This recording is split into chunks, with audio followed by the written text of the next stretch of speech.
Snap more than the ball? We've got specialists for that. Jump shot, leave your knee shot?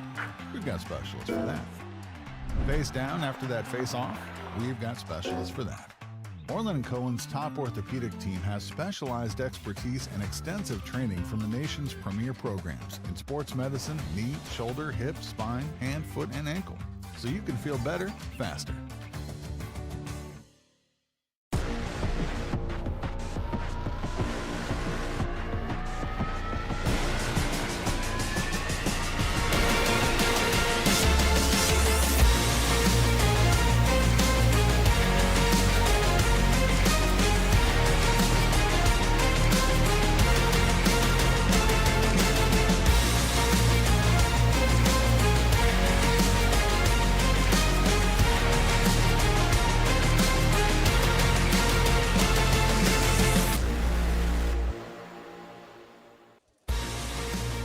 Back here at Farmingdale State College, it is semifinal number 2, Class AAA. We've got the Highlanders of Herricks coming in as the number 6 seed at 8-4-3, taking on the Vikings of Port Washington, number 2 seed at 11-4-1. This Nassau Class AAA showdown sponsored by Orlin and Cohen Orthopedic Group, as well as Lifestyles Sports. Oh, we are a little bit late joining you here for this one. Not too late, though. Good job to kind of rush things along here. Dylan Butler will be joined shortly by Rob Anderson for what should be an outstanding game. And if it is anything like our first semifinal, well, buckle up, because we're going to be in for a doozy. What a game that was a moment ago. And it was Syosset with the overtime win. Here is a look at how Syosset made their way back to a county final. Xavier Poles first fights off the challenge, and then off the bounce. What a finish inside the far post.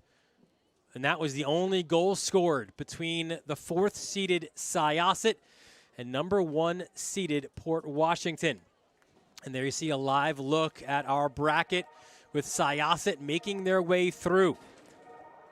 Defending champions. And on the other side of the bracket, Herricks and Port Washington. The winner will take on Syosset on Halloween night at 7 o'clock. So Dylan Butler and Rob Anderson here. And the first matchup was kind of a game of two teams that we expected to be there at the start of the year, right? Two perennial powerhouses in Class AAA. And this one a little bit of a different look, right? Because on the one side, you've got the Highlanders of Herricks, the 6th seed, 8-4-3. A year ago, they won 2 games. And it's largely the same team that Adriana Mendrinos has, the head coach of Herricks. But you talk about buy-in, that happened immediately. And it was just all the little individual details that you want out of a team. She said right down to when you warm up before practice or before a game, 2 lines that are straight. Like every little minor thing, she's gotten that from her guys this year. And it's a big reason why Herricks has made a huge jump. Personnel largely the same, but the mentality and the attitude, they are all in, and they are here in the semifinals. And what an incredible job she has done. I was talking to her athletic director, Crew Patel, down there, and he said that the way she's got them trained and locked in, as you said, is absolutely incredible. Paying attention to all the details. Cinderella story number 1 out there. But on the other side of the ball, we can almost say kind of a similar story. Yeah, but we'll stay for a second with Herricks. My bad, okay. No, you're good. You're good. They're a team that has won 4 county championships, but the last back in 2005. So it's been a long time coming, and it's been a 4-year kind of process, Mendrinos has said, and 2 players that she'll lean on here tonight for Herricks. These are impact players. On the one side, one of the top strikers in Nassau County, that's Seth Khan. And in the middle of the park, as a defensive midfielder who also has offensive prowess, it's Robbie Perfetta. Yeah, you're not kidding. Cohen, one of the top in the leaderboards in goals, know how to finish, nose to the net. Robbie Perfetta, when they wear number 10, you know a lot of times they're going to be impact players. He's great on both sides of the ball, can't get involved in the offense, but shuts him down on D. All right, so now we will talk Port Washington. 11-4-1 on the season. Number 2 seed coming into this one. Not ironically, but interestingly enough, both of these teams among the top scoring teams in AAA, both having scored 36 goals this year. And this is a Port Washington team that a year ago, they lost in PKs in the quarterfinals. The year before that, they lost to Syosset in the to Plainview JFK in the semifinals. So back here in the semifinals for Coach Stefan Broussard. He's got a couple very good players as well to look at. Let's take a look at those impact players now. On the left side, it's Peter Russo. He is that engine of the midfield. And in the back, how about Matt Kukalakis, the senior captain, who his head coach says is arguably the best defender in Nassau County. He's got a heck of an argument there. Kukalakis is one of those guys that can range right to left. He can finish up the job and make sure nothing gets through. And for Peter Russo, 4 goals, 6 assists. But again, you said the engine. He's a guy that can distribute, see the field, get involved in the offense. You got to have your head on a swivel when Peter Russo's on the field. And he is the most skilled player, his head coach says, on this Port Washington side. Let's meet the starters for this one. First, for the visitors on the scoreboard, from Herricks, and they operate out of a 4-2-3-1 formation. It is Ko, Lee, Joseph, and Lago as your back four. We mentioned Perfetta. You've got George at the 8, Bernick at the 10.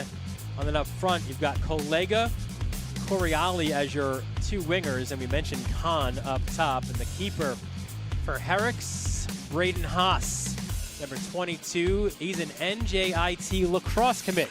We just saw a Division I lacrosse player in the cage for Syosset. Haas hoping for similar success here for the Highlanders. We mentioned the head coach for Herricks. It is Adriana Mendrinos. What a job she has done. 6th season, a Northport 2015 graduate. This is her 7th year in the program. Played and started for 4 years at Queens College as an outside back.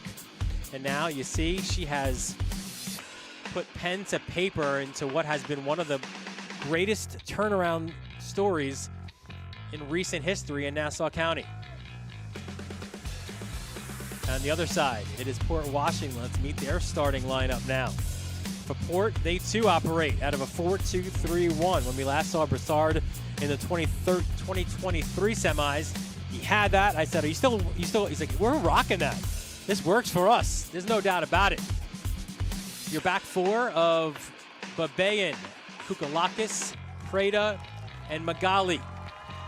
It's Vasey, D-mid, along with Capobianco. It's that double pivot in front with Russo in front. Adler and Lopez on either wing, and it's Sam Stein in the number 9 position. And your goalkeeper for Port Washington tonight, you see him there.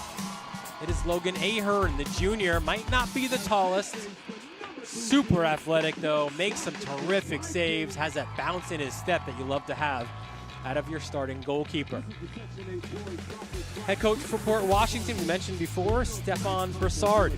His 6th season, a Port Washington 2009 graduate. So Port blood through and through. Played his college soccer at Marist.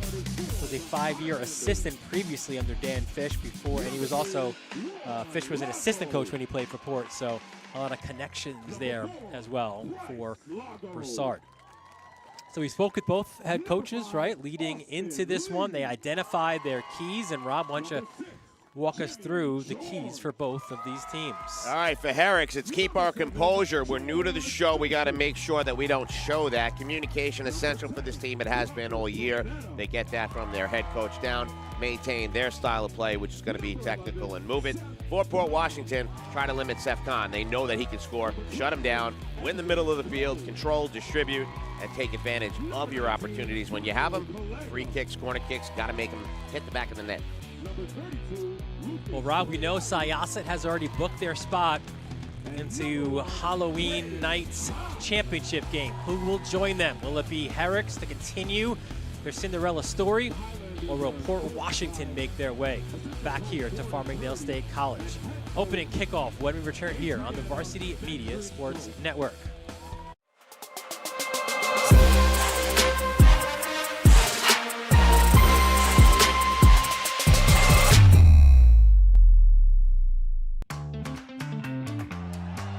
Snap more than the ball? We've got specialists for that. Jump shot, leave your knee shot? We've got specialists for that. Face down after that face off? We've got specialists for that.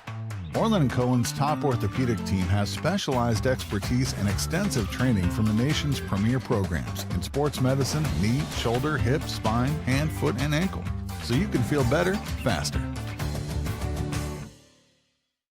You've seen the dedication, the long hours, the early mornings, the sacrifice. You know your athlete has what it takes, but how do you make sure the right people see it? The recruiting process isn't easy. Coaches are flooded with highlights, but how do you stand out in the crowd? At Varsity Media, we specialize in creating game-changing ISO videos, high-definition, athlete-focused footage that highlights exactly what college recruiters want to see.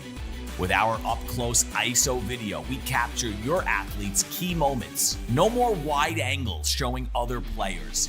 This is just your athlete's pure, raw talent. This is more than a video. This is the opportunity your athlete deserves. Give your athlete the edge they need. Make the right impression with Varsity Media's ISO video service. The future starts now.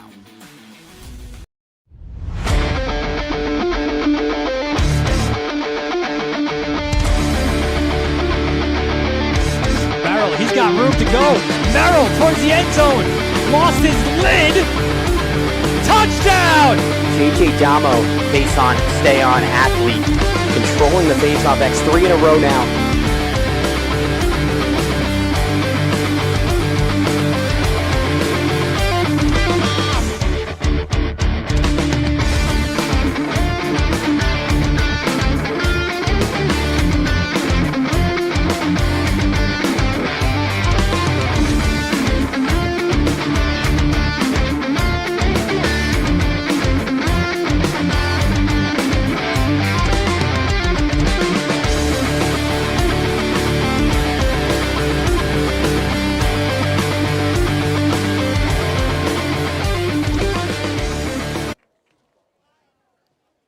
Welcome back to Farmingdale State College. Dylan Butler, Rob Anderson, our entire Varsity Media crew for the second of 2 Nassau Class AAA semifinals.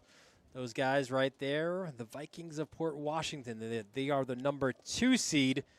They come into this one, Rob, off of a 3-1 win over Freeport, looking to try to win, or at least get into the county final, and then win their second county championship in program history. Back in 2018, as the number 8 seed, they beat Massapequa 1-0. On the other side, it's Herricks, 8-4-3. We mentioned kind of that Cinderella story here this year as the 6 seed. They went to Farmingdale High School, not State College, and they beat the Dalers 2-0. The 3rd-seeded Dalers, Seth Khan, a goal, and set up Marco Collega for the insurance goal late in the second half. Braden Haas with 10 saves in that one for the Highlanders. Both of those victories, too, Dylan, were fairly controlled victories. You know, that 3-1 over Freeport, it looked like Port Washington was in control most of the game. The 2-0 Herricks, Farmingdale just couldn't get anything going at all, and spoke to a few people over there. They were in shock that Herricks not only got to where they are, but then took out Farmingdale. Bobby Baldwin is your man in the middle, joined by Matt Sether and Eric Smith as your ARs, and Arlick Williams, your 4th official here tonight for the second of 2 semifinals. And when a game goes to double overtime and you only start, 17 minutes after the intended start time, kudos to Nassau County for staying as close to schedule as you possibly could. Now, the advantage, again, when you come to a college facility, Rob, right? These guys were warming up at the softball field behind us, so they were lathered up and ready to go. You didn't need all that extra time, as it's Herricks looking to attack, and that ball goes over the end line for a Port Washington goal kick. Yeah, you said it. Not only kudos to Al Freeman and the group in Nassau County, but kudos to Farmingdale State College to get those people over there. And to the security team, got to give them credit. They held every fan at the gate. And, you know, it took me a while to get down to the field. Held everybody, waited till one group cleared out, next group cleared in. An incredible team effort by everybody here at Farmingdale State College. You didn't just say, hey, I'm Rob Anderson. I'm on the call. And like, please let me through. No, I was going to hop the fence, but I'm getting a little too old. But a lot of excited fans. They're trying to stay warm as well. Nice ball to this left flank. That was Eddie Coe sending it towards that far post. And I think this, too, is that classic matchup of that team in Herricks absolutely playing with house money, right? Nobody expecting to be here. Zero pressure on them. All that pressure on Port Washington in this one. I'll tell you this, though. You know, the brief interaction I had with Coach Broussard, he looks pretty laid back right now. He's excited to be here and feeling good, and that swagger, I'm sure, going to get through to his team. How about that step there by Eddie Coe, who's one of the fastest players on this team, and you can see how quickly he can initiate a counterattack. Yeah, Eddie Coe is definitely a dangerous player out there and can get the ball. And obviously looking for Seth Khan. And I know you mentioned it, but he's only a junior. Yeah. So you got another year of that kid. You got to figure part of the conversation with the Herricks coaching staff is, listen, let's be no nonsense, especially early on defensively. Let's just get it, push it upfield, and then play. And that's what they're looking to do here. How about the size there from Perfetta? Looks the part, right, of a guy who's going to be someone who's disruptive in the middle of the field and win those balls. Here is Coe again.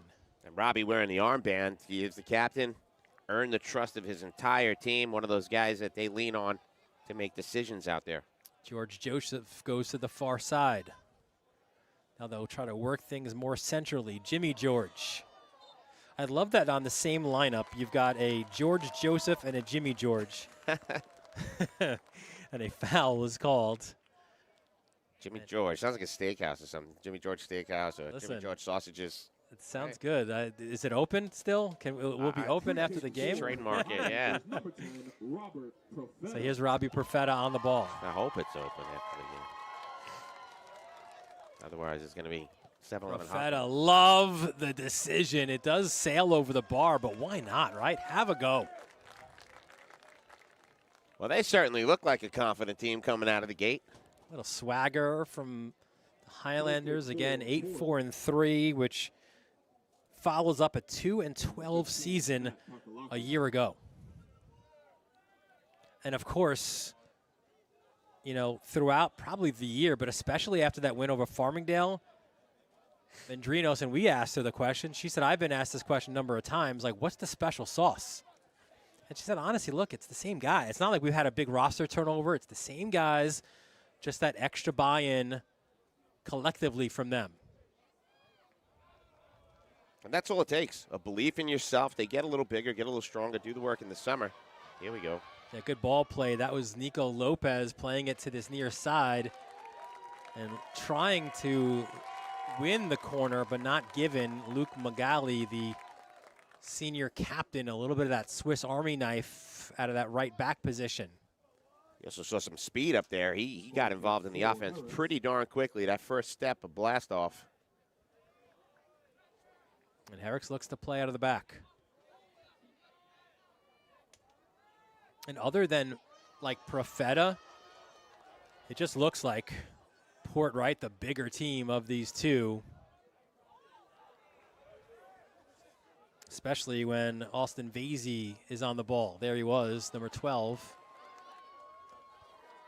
But we come the other way with Colega. Scored what turned out to be the insurance goal against Farmingdale in the quarterfinals. Yeah, you said it, Vasey. Wearing number 12, big guy in the middle, 6'2".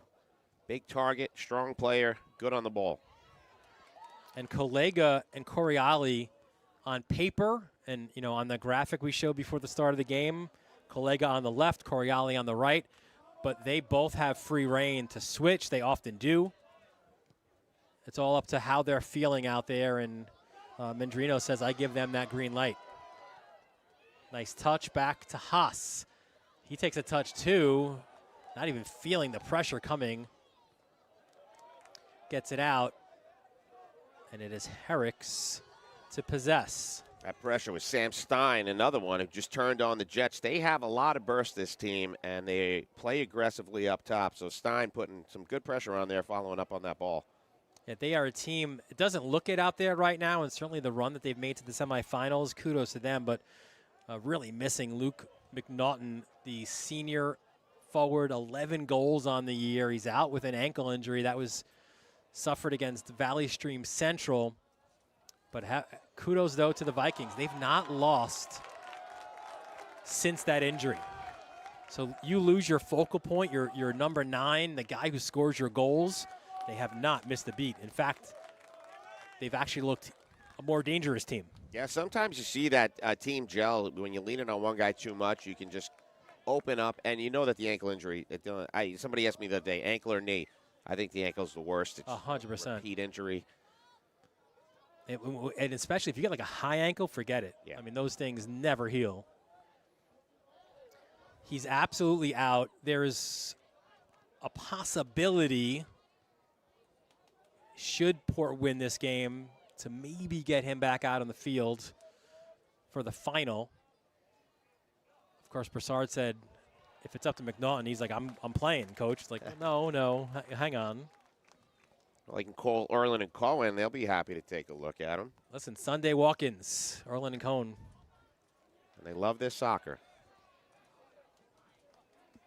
What they do with the student athletes, not just in Nassau County and Suffolk as well, is outstanding. Good ball here towards this near sideline. There's Kolega. What a battle that was. Won by Port Washington's McGalley. Austin Lee mixing it up there, and it's going to be a throw-in. Yeah, I thought Stein was fouled, but it was a throw. As you see it in the bottom of your screen, that battle. All right, he got the ball and then tripped over him, so good call there.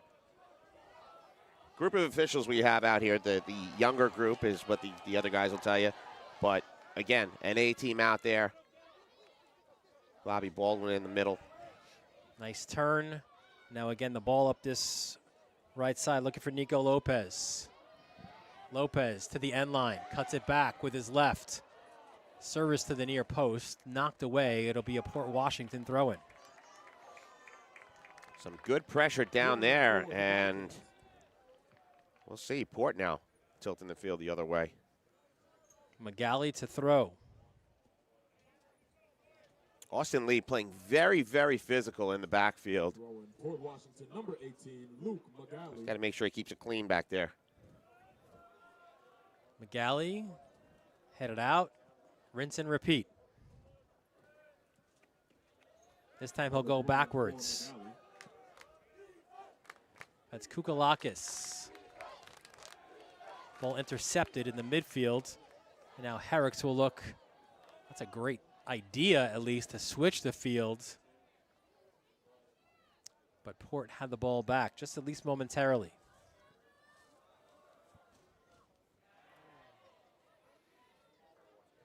You know, we do so many of these calls, and there's so many teams that we're talking to and head coaches, and get to that in a moment.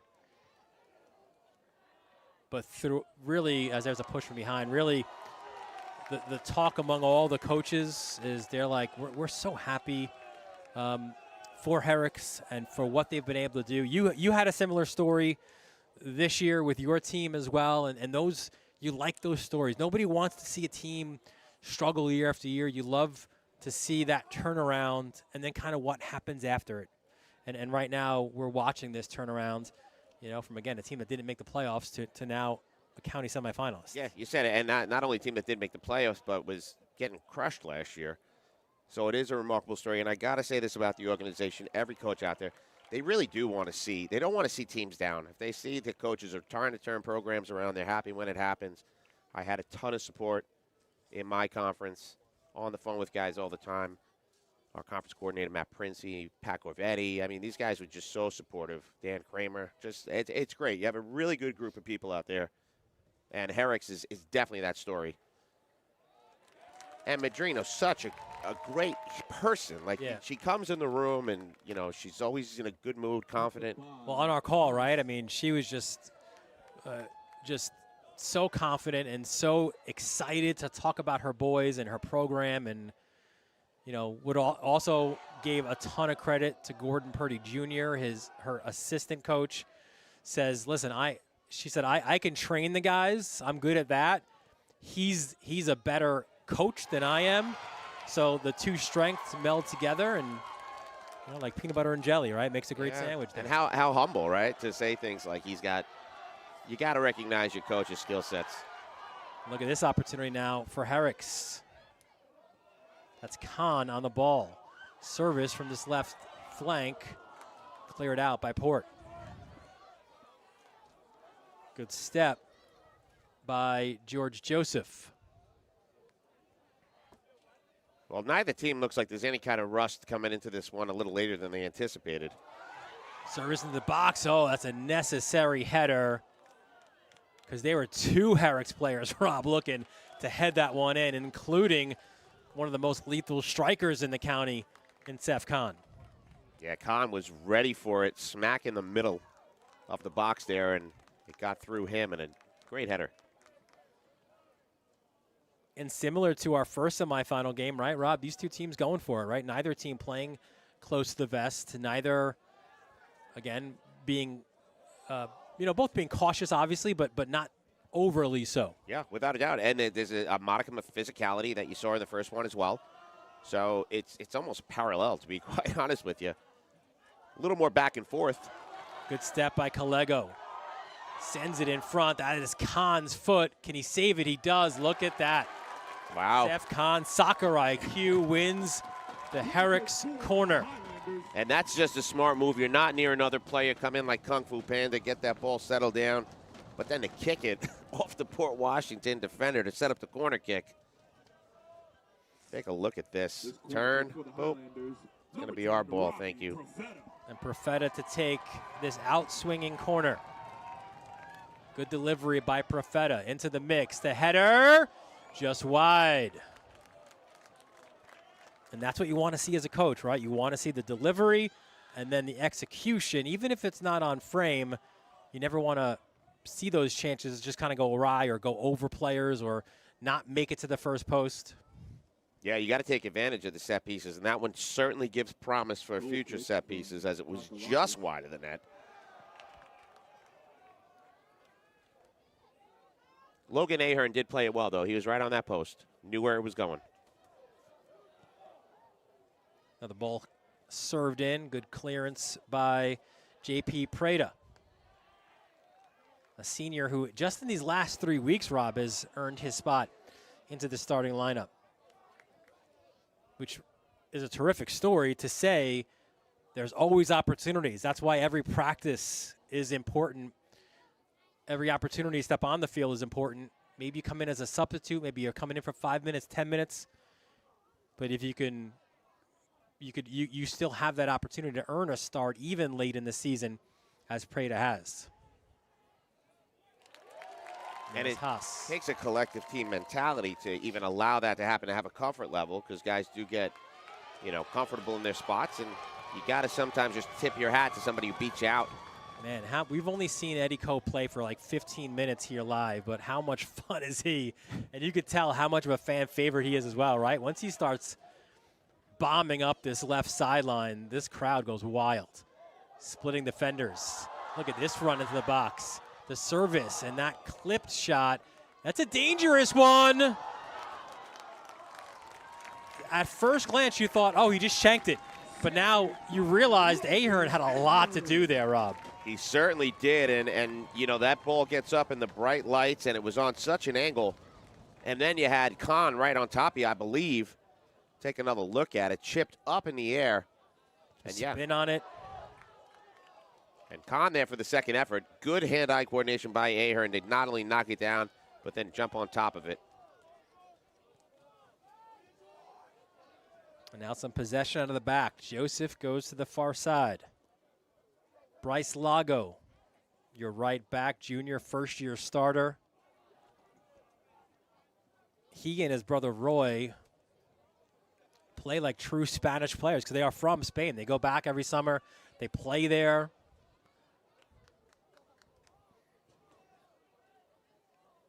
Maybe we could do a nice, like, story on them. We could join them, right, in Spain. I'm not sure site. what Ben Turchin's budget for that is, but we'll get me, you, Chris Sweeney, right? Absolutely. We'll head on out to Spain for a couple of weeks. A little. Now it's getting you go paella, all right? Yep. A siesta, you have to, right, when you're in Spain. Go. Absolutely. I think it's in the budget. We have it a successful playoff season. Battle for that header goes out for a Port Washington throw.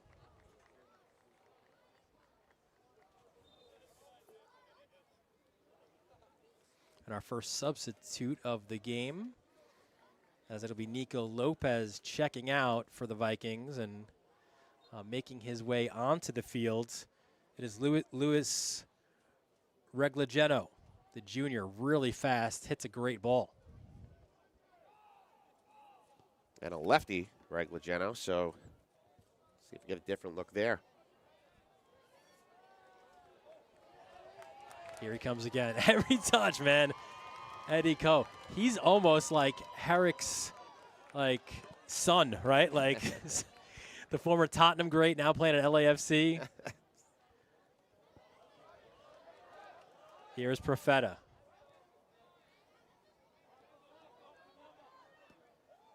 Collega gets to the end line, and it puts it off the outside netting.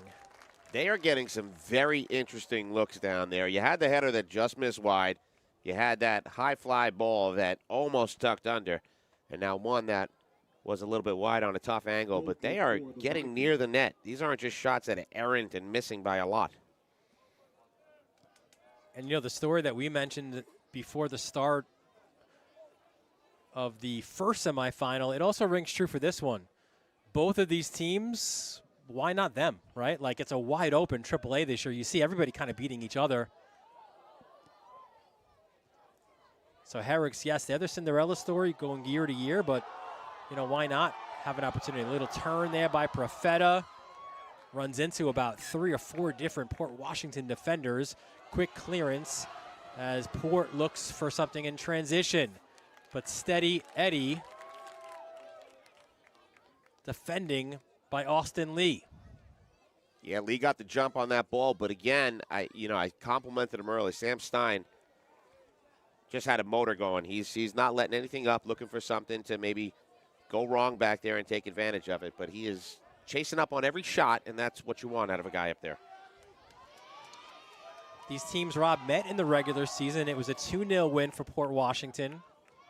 Jason Vorfy scored both goals. Logan Ahern, 5 saves. When you look at a signature win for Herricks, at least during the regular season, you have to go back to their win over Syosset on September 8th. That was a 2-0 win there as well. So this is to our point, right? And everybody kind of beating each other. And it was the regular season 2-0 win, Syosset over Oceanside. Right. 2-0 seems to be the magic number going into this one. Oceanside, the victor in game 1, double overtime, 1-0. Austin Lee wins that battle. Lee still on the ball. Now back to Collega. And we've got an offside flag as Collega went over and back. Good call right there. He had that first touch, looked all right, but then was offside. And Rob, Port Washington, it wasn't a 2-0, but they also beat Syosset this year. That was a 1-0 win on September 18th. So you're telling me both of these teams beat Syosset in the Yes. regular season. All right. That's what I'm saying. That's what you're putting down. So no matter what, we've got some kind of comeback story for Syosset of sorts if they can pull something off. Now, I'm just telling you what happened in the regular season. I'm not at all saying that they would be a favorite against Syosset, the defending champions, who find ways. Like, this is what a great second home field this is for them. Here's Collega now. So you don't want to stir any trouble is what you're saying. I got you. Collega has been so industrious down this left side. Finds Profeta's feet. Profeta lays it back. Ko goes central. Trying to find Khan. First time shot. Love the idea there as well. And you know what? That's a corner. So Jimmy George was all over that. He immediately called to Bobby Baldwin, our referee in the middle. Hey, that took a deflection. And Baldwin agreed. First corner, or second corner, Profeta to take it again. Number 10, Robert. You said those shots are just missing, and now another opportunity down low. That's the work they're putting in. Profeta, another great ball. And that one headed over. So second time, Rob, you make a connection on a corner. And the second one that goes over the net. Yeah, that one looks like it hit the top of the dome, so it took a little bit of a different angle. But they are connecting, so the set pieces are doing what they're supposed to do outside of getting in the net. But it bodes well for, future set pieces. Port Washington's still trying to get down there and create the same kind of pressure that Herricks has been doing. Herricks a little bit more effective on the shots. Collega, that's a dangerous one. Haas has to come well off his line. Excuse me. Ahern has to come way off his line. That's the Herricks crowd liking what they're seeing from their boys with the Let's Go Herricks chant right now. Good win, though, in the middle of the park. That by McGalley.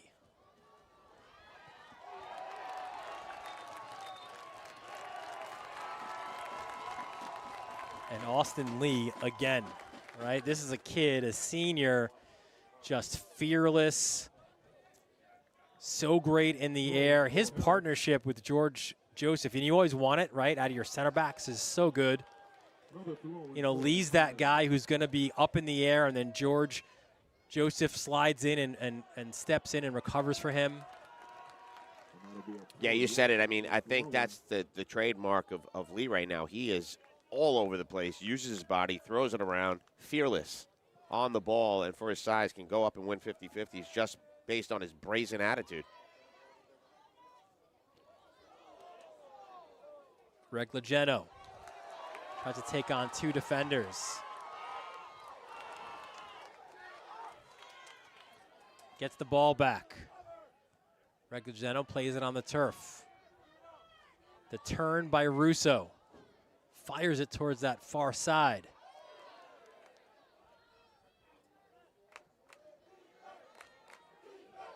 There's a layoff. The firing shot from distance.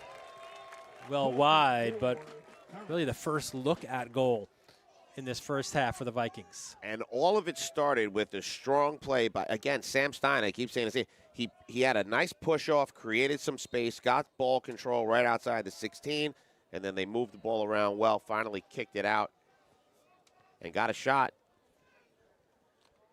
Starting to build. I will say, though, through the first, 25 minutes or so, Herricks looking the part, right? Like they look like they belong. Another shot from distance, no problem there for Haas. The fans are a little chirping over there, but I think that's great. You got a goalie that bobbled it, almost hit his foot and rolled out. You got to follow up. Good job by Port.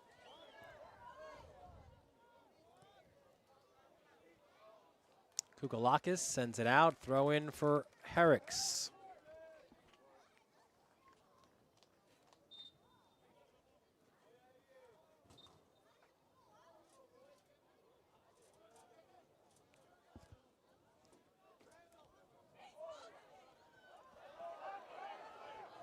So now a chance for the Highlanders. That was Roy Lago, the younger brother, number 3. Nifty little play there to pull that ball back and reset. The one answer we didn't get from Mendrinos in our conversation, we don't know who the Lagos brothers support, right? Like it's not necessarily, it doesn't have to be Barcelona or Real Madrid or Atletico, right?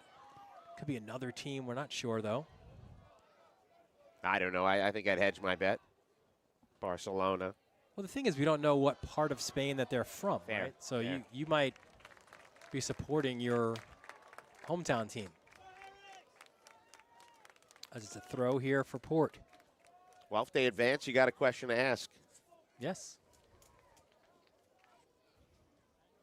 After you ask if we could book a spot in Spain. Correct. Throwing for the Vikings. Or at least figure out their best spot, right? That's Around school or maybe in the area.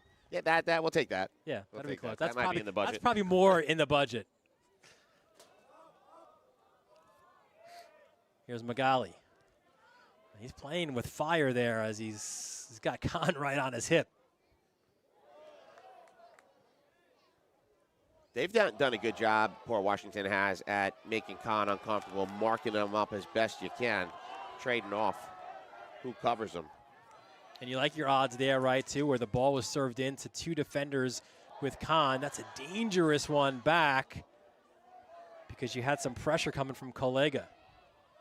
Yeah, that was Kukalakis deciding to pass it back, and talk about dangerous play. That was one for sure. Good win in the midfield by Profeta. And Profeta, like a good captain, right? You see him pointing and telling his guys where to play this ball. It goes up that far sideline now.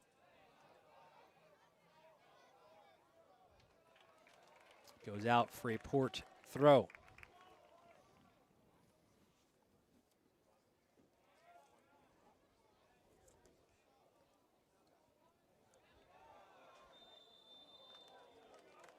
Foul against the Highlanders, so free kick for Port. This one's scoreless here.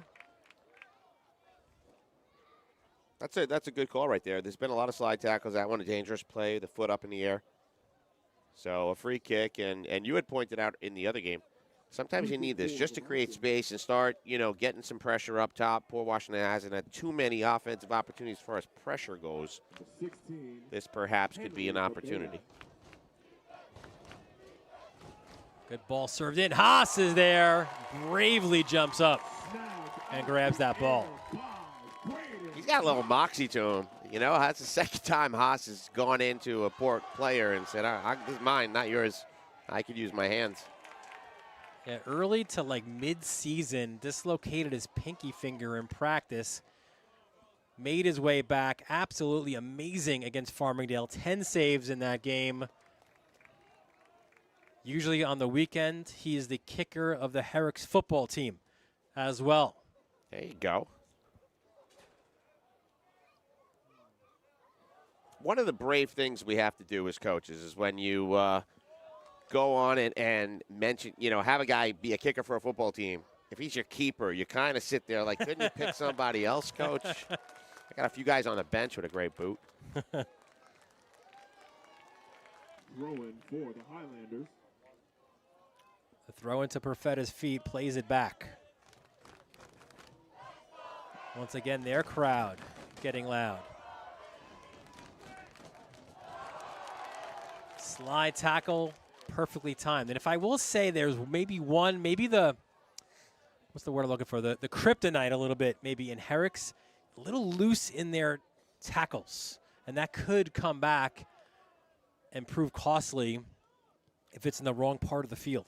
You just said it. That's the key word right there. So far, most of them happen in the middle, but if they do get them down low, that can be costly. And inside the box, we know that. Here's VZ. Coming up the side to the speedy Reglageno. He'll get it right back. Can he serve something into the box? Clips it, dangerous one. There's Haas again. My goodness, the Haas of Pain over there. He is just up in he is fearless. My goodness, it does not matter who's in front of him. He is up there and pulling that thing down. Now, if you're Port, right, I think the adjustment you need to make is get those crosses a little further out, Yeah. right? Get it maybe to the penalty spot, 12 yards from goal. Now he's between decisions, right? Do I come all the way out? Do I hedge my bet? Do I stay on my line? Yeah, make him question. Well, I don't know if you can make him question himself, but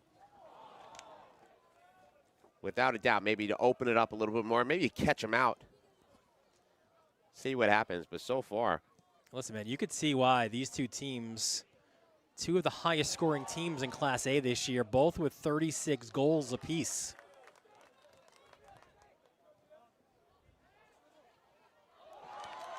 Look at this, splitting defenders, an opportunity for Roy Lago, still on the ball.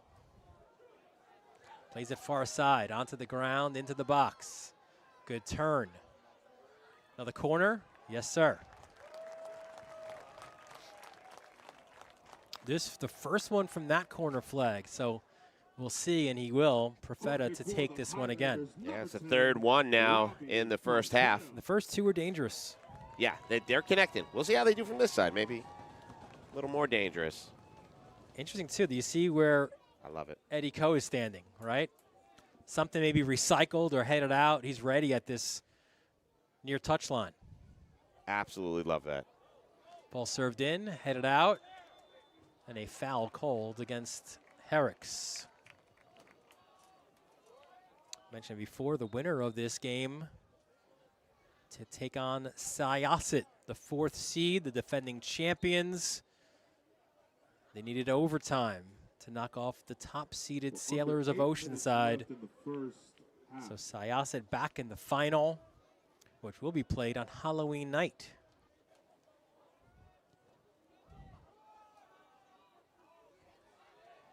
Yeah, Xavier Poltz in that one, the hero. Good splitting ball, and there is Haas again.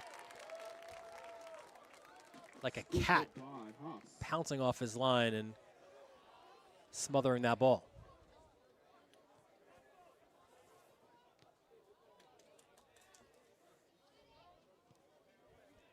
Greg Legeno plays the way he's facing, which was backwards in that moment. Wins the throw. And a Port Washington substitution. Well, 7 minutes remaining in this first half. We are tied at 0, and both of these teams certainly competing. You had said earlier, soccer fan, non-soccer fans, 0-0, what's going on? But this has been a battle, technical battle. Thomas Abel had checked out. Nico Lopez returns to the field for Port. And there he is, challenging for that ball.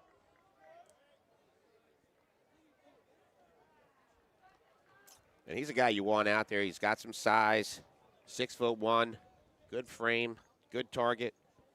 So Nico Lopez back in the game with some fresh legs. On cue, that was him on the ball trying to make a turn, but it goes back to the Highlanders. And there's the fan favorite now, Eddie Coe.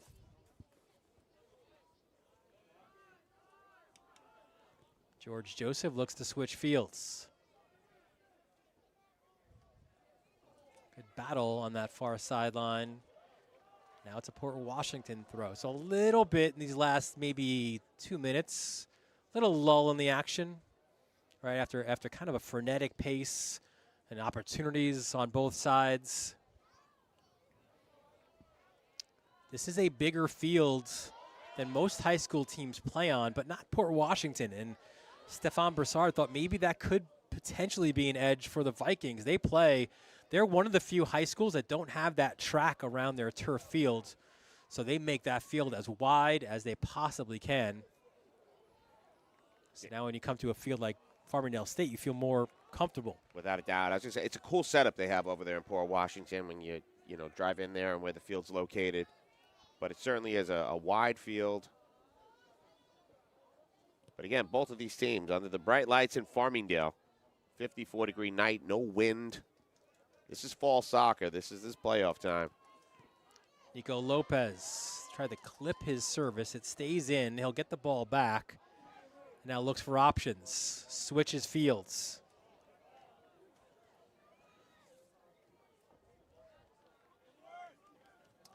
That was Capobianco, part of that double pivot in the midfield, along with Austin Vasey. Capobianco, that engine of the midfield.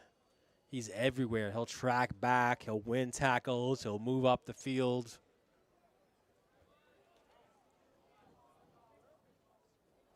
Ball served in. There's Haas again. Got all the puns. Not my Haas. You have them all. Oh, no. At least your second or third, I think. With the Haas? I think I'm going to go with the Haas of Pain. I like it. I like that one. Yeah, because that's how he plays. He's kind of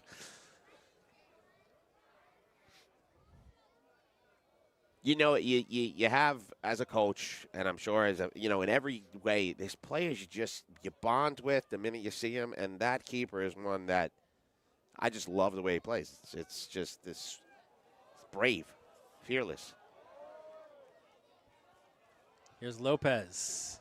Oh, hand? Okay, Yes, there we good go. call by you as well as Bobby Baldwin. You know, I saw House of Pain back in the day. Did you? Yeah, so did I. At Roseland Ballroom. Tell me with Cypress Hill. I saw them with Cypress Hill, but the first show that I saw with them, as you see the replay of the handball, I saw Rage Against the Machine open for them. They had like one album. Where was that? Also at Roseland. I have to tell you, I saw them early on. I don't know. It was at Sprats on the Water. How about that? I was underage, but it was fun. Oh, boy. Look at him. Yeah, that time Haas was a little bit late. Did get a touch. Thankfully for him, Yep. didn't get any of Luke McGalley, but we'll have a Port Washington corner now. So we're thinking a little differently. I was going to say thankfully for him with like a slip and slide, George Brett slide, that he didn't come out of the box. That was close. That was right to the line. Well, both of those could have put him in really in a dangerous situation. Certainly could have. And forced Bobby Baldwin's hand. As you see coming over for this corner, that's Sam Adler. Head first dive. Number 7, Sam Adler. First corner for Port. Adler, good service, and there's Haas again, right inside his 6. Look at the quick distribution. Perfect ball to the fastest guy in this Herricks team, Eddie Coe. Quick transition, quick counter opportunity. And it's nothing doing. Cleared at the edge of the 6 by Port. Headed back in, Collega. And that's that, when you play a full season, that's that connection you have, right? Haas knew right away, let me find number 12 and then let Eddie Coe be creative and use his speed. And he fired down the line, and his team ran with him, able to switch fields and then try to make something happen, but nobody in the middle on that last path touch. Perfetta. Man, he was like a ballet dancer along that near touch line. That one took a deflection. Did it? No, it did not. It'll be a goal kick for Logan Ahern.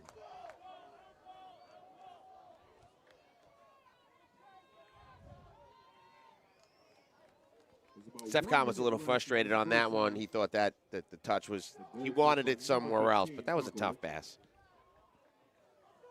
Inside the final minute of the first half. Herricks and Port Washington, the second of 2 Nassau AAA semifinals, scoreless.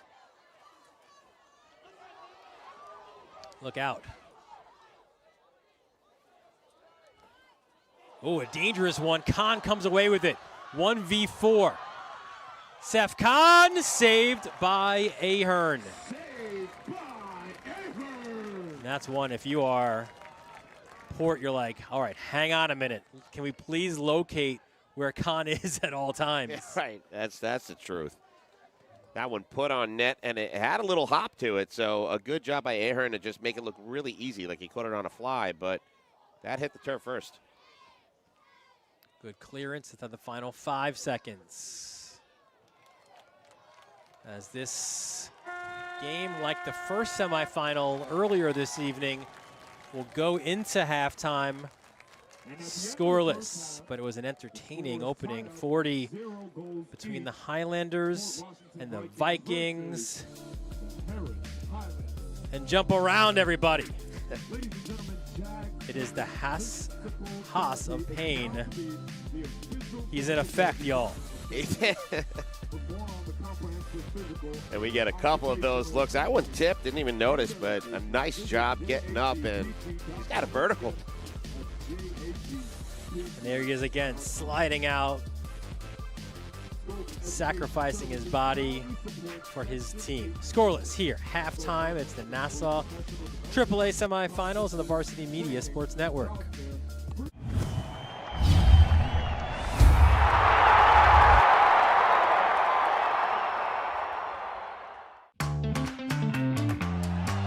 Snap more than the ball?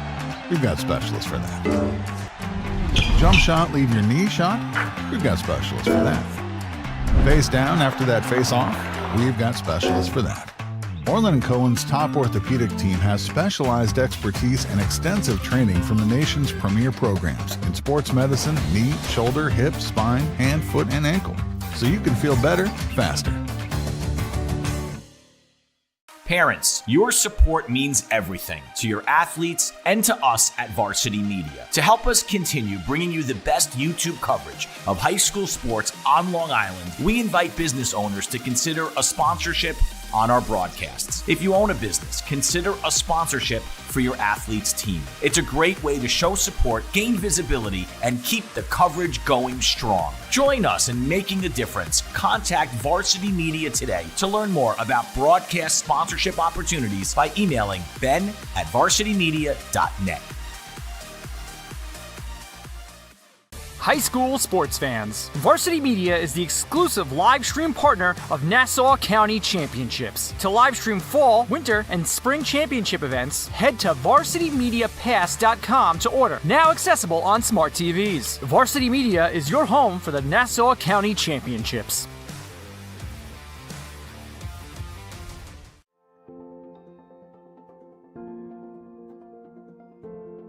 Hi, I'm Dr. Craig Levitz. I'm the Chief of Sports Medicine at Northwell Health, as well as the Chief of Sports Medicine at Orlin and Cohen Orthopedics. Here to talk to you today a little bit about injuries we see in boys soccer players. With the playoffs coming up, we're always at increased risk of injury, particularly with the weather turning. And obviously the most common injury we worry about and see in soccer athletes is ACL injuries. Most other injuries are minor and treated easily with rehab and anti-inflammatories, and people don't miss a lot of time, but soccer is well known for the dreaded ACL injury. And we thought we'd spend some time today talking about early warning signs for that, prevention, things that can suggest this just needs Motrin, ice, and you can play the next day, versus signs and symptoms to get to a doctor as soon as possible. The most common sign or symptom of an ACL injury is a pop while you're playing. Now these pops come in all makes and varieties. Some people feel a minor pop and are able to keep running, even finish parts of a game.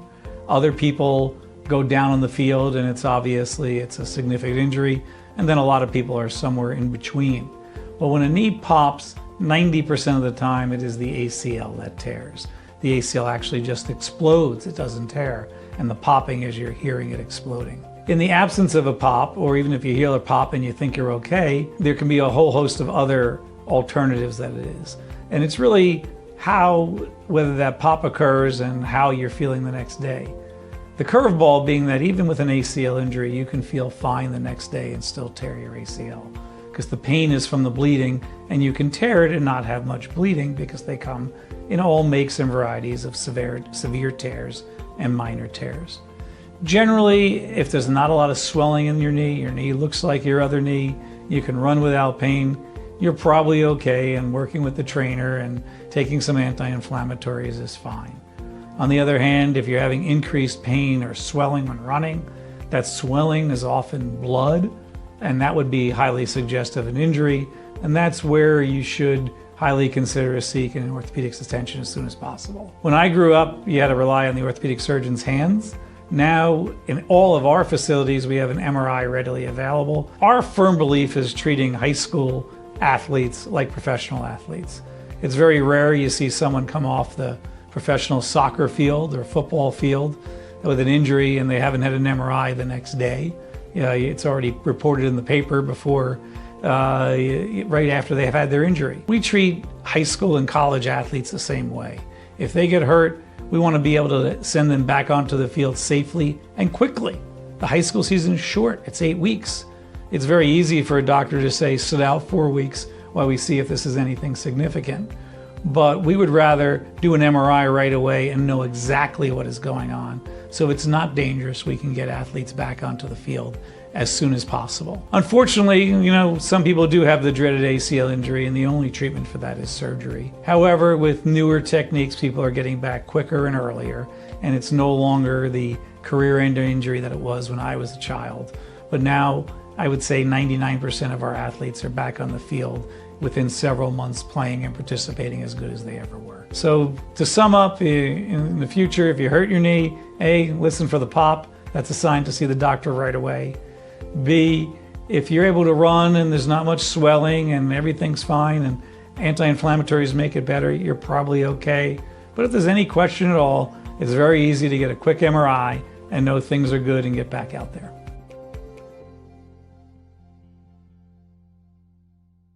Hey parents, coaches, and players. Ever wonder what makes Varsity Media stand out as the tri-state leader in sports live streaming and videography?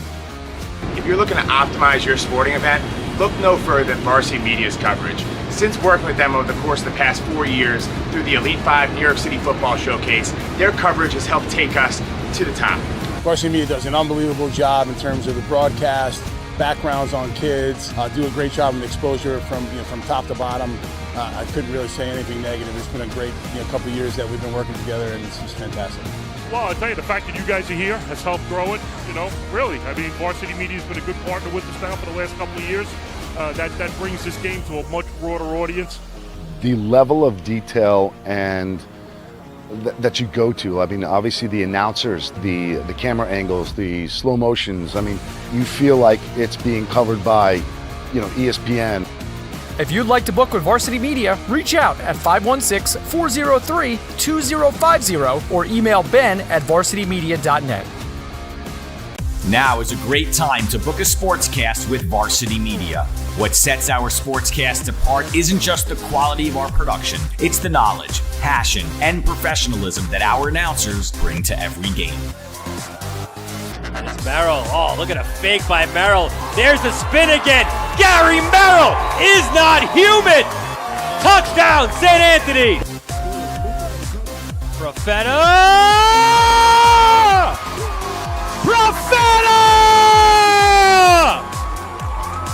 1-0, Garden City. Our commentators research athletes and highlight storylines that matter to your communities. Our approach creates a broadcast experience that not only informs, but elevates the athletes, giving the kind of recognition usually reserved for professional levels. Varsity Media's announcers make sure that every athlete has their moment. So book a Varsity Media sportscast today, and let's get your team the recognition it deserves. Help keep Varsity Media's broadcasts free on YouTube by considering an advertising sponsorship. Our coverage of local games helps local businesses get visibility in the community. To learn more about our sponsorship packages and rates, email ben@varsitymedia.net.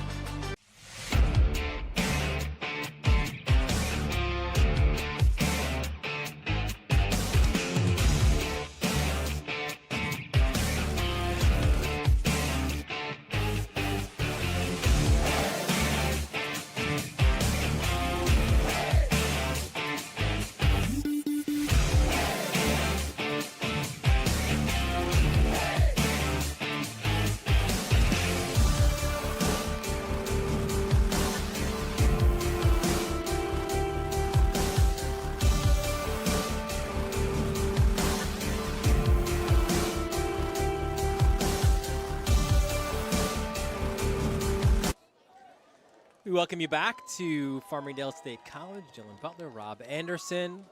Special shout out to Brian Donahue for supplying some sustenance for us. He gets it. Cold pizza, better than no pizza. College style. Yes, and it's a good because we're at a college venue, right? So why not? Scoreless after another entertaining first half. I think Port later in the half seemed to be more comfortable and maybe creating some opportunities, but we could see why it's been an excellent season and a little bit of why, maybe it wasn't so much of an upset. Herricks in that quarterfinal win over Farmingdale. They certainly looked the part in that first half.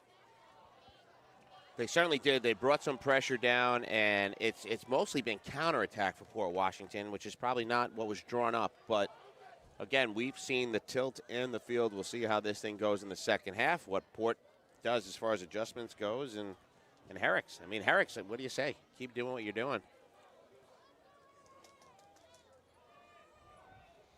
Yeah, that team talk, at least likely from Gordon Purdy Jr. His dad, what an excellent lacrosse coach he is at Adelphi University. Good ball, serve, far post, somehow stays in. That in itself a minor miracle, and ball cleared out. Now an opportunity to counter for Herricks. As I was making my way into the Farmingdale facilities, the talk of the town is Haas, by the way. As far as even in the quarterfinals, that, they did have some control. They have one of the most dangerous scorers in the county. However, it was Haas making some remarkable saves against Farmingdale that really kept him here, and he's been the story in this first half as well. Yeah, 10 saves in that win at Farmingdale. And here he is, ball back to feet. Plays it quickly and cleanly as well. And he's committed to play lacrosse in college. Yep, NJIT. Yep.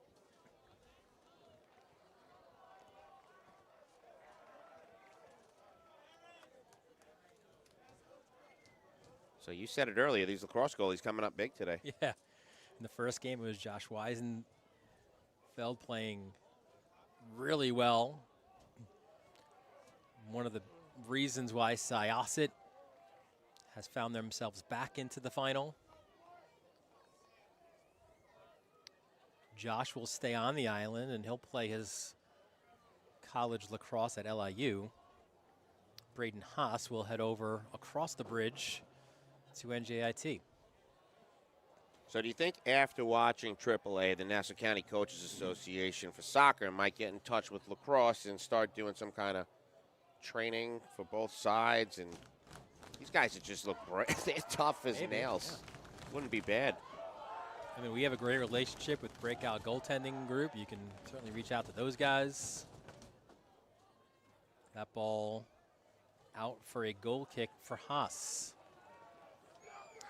Strange.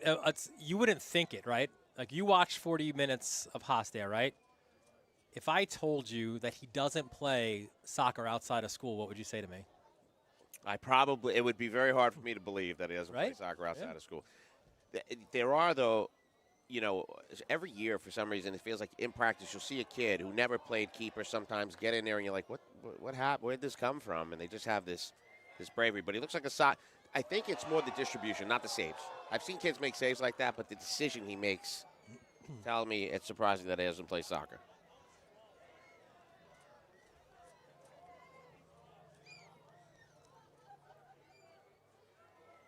So who will get the breakthrough in this one? Again, during the regular season, both of these teams scoring 36 goals. It was Port, and a big reason why they're the number 2 seed, only conceding 15 to this point. Herricks has given up 23 goals on the year. Still in that goal differential number, quality for both, right? Here is Khan. Nice turn, and some of the Herricks crowd starting to rise to their feet, sensing an opportunity. Far sideline, served in. Headed clearance, but not out. Here's Bryce Lago. Back into the mixer. And back out again. Very tough to go north-south on this poor Washington defense. They do allow you to take it wide, almost create like a perimeter, but it's hard to get through cleanly.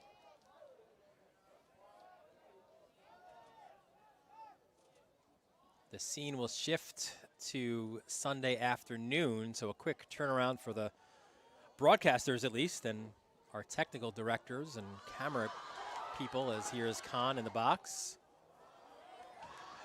Nobody there to receive that service. We've got a noon kickoff in Class A tomorrow. We'll have a doubleheader there. Friends in Locust Valley in the first one, and what a second one as well. Not to discount that one. That'll be a lot of fun. And then the main event coming up with Lawrence and Floral Park again, which is a rematch of last year's county final. So that's 12 and 2:30. Those games on the Varsity Media Sports Network. Then we get a little bit of a break because then we just have one match on Monday and one match on Tuesday as we flip the page to the Class AA, where we'll have Garden City and Long Beach in the first one. That'll be Monday night, as the Trojans, the defending champions. On the other side, what a battle that'll be with Southside and Calhoun. Yeah, we're in for a treat for sure. And let me ask, if you were coaching tomorrow, right? We're here. This is what we do. We're right here. If you were coaching tomorrow, would you be hanging out at this game right now? No. Well, if you take a look, Mr. Gray Beanie over there, Gerard Lagasse, the Lawrence coach, can't get enough of the sport. Well, he should be home comfortably with his feet up watching us on the Varsity Media Sports Network. What is he doing? He likes being called. He plans on watching the replay, though. He said we're doing a great job. I don't know how he knows that, but I think he's just assuming. He's just morale builder. This clearance, look out, something dangerous here. And this will be a corner. And that's one of those kind of loose moments in the back that, again, could cause harm. You see there the missed clearance off the chest. And then another tough decision to be made there by George Joseph. So Sam Adler to take that corner from the far sideline. And he is the guy that does most of their set pieces. Adler, a dangerous one. Look out. It took a couple touches off a few Herricks players. Battling for it, Peter Russo keeps it alive, and then Nico Lopez, like maybe in between decisions. I'm not sure he was trying to get it to Russo, and certainly didn't look to be much of a shot as we remain scoreless here. Might have just not gotten much on it. I don't know that that was intended to find somebody else, but regardless, it's going to be a goal kick, and Port Washington bringing a little bit more pressure here in the beginning of the second half. Maybe they're sensing something here, right? And defensively, maybe some wrinkles, something to potentially exploit. Well, you know, we say, I feel like it's become almost cliche, but the way these games are going so tight, it's going to be set pieces or mistakes, right? We say it so often. It's rare in these playoffs that you don't say it comes down to that in the game at the highest level, but it's getting that vibe. Profeta, can he get it back? Well, he'll get a throw at least. Another throw in for Herricks, number 4, Bryce Lago. And it'll be Lago to take.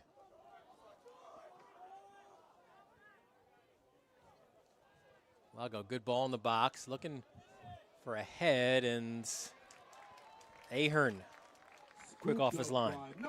Nice aggressive play there by Ahern. Both keepers don't get caught in the middle. They make decisions and commit. Well, that's goalkeeping 101, right? One of the first things you're told is to make a decision and stick by it. It's when you're between decisions when you get in trouble.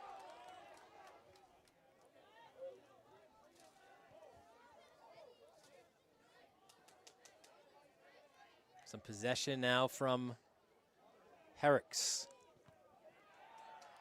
Well, that'll sting there, as I think Nico Lopez absorbed a good amount of that attempted service. Edge of the box. Kalega, no, just wide. So, Dylan, you talked about the games that are in front of us, the games that are behind us. The Bees settled up yesterday. We had an overtime victory, Carl Place over Oyster Bay. They're going to face off against Cold Spring Harbor on October 30th here on the Varsity Media Sports Network. We got that one. Yeah, so we have one day for rest and recovery, right? And to see your family. Maybe. I mean, I'll be doing charts left and right, I think. But that's true. That's true. But a little regen for us, right? One day. 1 day of regen, and then you said, right? Then we switch it to the finals, and the first one up will be Carl Place and Cold Spring Harbor. Yeah, it's going to be a heck of a matchup. Those two. You got a returning state champ. Again, we've discussed. You got a couple of returning state champions still in the mix. Carl Place going on to the finals against Cold Spring Harbor, and we know Syosset's in the books. They were the returning Nassau County champs, and they're going to face off against one of these two. So 3 in the books. And this one and 4 more in front of us. And thanks again to Orlin and Cohen and all served in for allowing us to have these matches shown on the Varsity Media Sports Network free of charge to the viewer. And I think the fans, they know, especially those of you parents that go to the dinner and whatnot. Orlin and Cohen does represent at the soccer dinner, so please say hi to the representatives. We've had Ray Nelson, Mike Silverman there, so thank them, please. It's a huge gift every year. George Joseph took a little bit of a shoulder barge, somehow, though, still on the ball. George Joseph, why not? Have a go. Not looking like a center back there. No, certainly not. And we said it in the first half. I was expecting maybe a little bit more of a tune-up, but they are just missing. These are not shots that are, we saw in the last game shots that were flying 6-7 feet over the net. These things are not far off the mark. Oh, boy, there he is again. For those of you at home that are on social media or just under the age of 20, Chris Sweeney can't resist 6-7. By the way, I keep to that point because it has now infiltrated the Butler household with my 6-year-old saying it. But I'm waiting. Like every football game that we do, I always forget after the game. I'm like, oh, man, there had to be a 67 on there somewhere. I don't know. I inadvertently have said it 2 nights in a row, and every time I look over at that guy, he's juggling his hands. Got me twice now. I feel like once it gets to us, then it's over. It's been over, right? It's over. Playing it on the grounds. Here is J.P. Prada. That's a dangerous one. You like the idea, right? Certainly get it to the edge of the 18, and maybe Haas won't win that foot race. There's not many foot races Eddie Coe won't win. Plays it on the grounds. Really fun stuff here from Herricks. Playing it on the grounds. Hard challenge and a battle for this ball. Collega, a big-bodied, Perfetta wins it.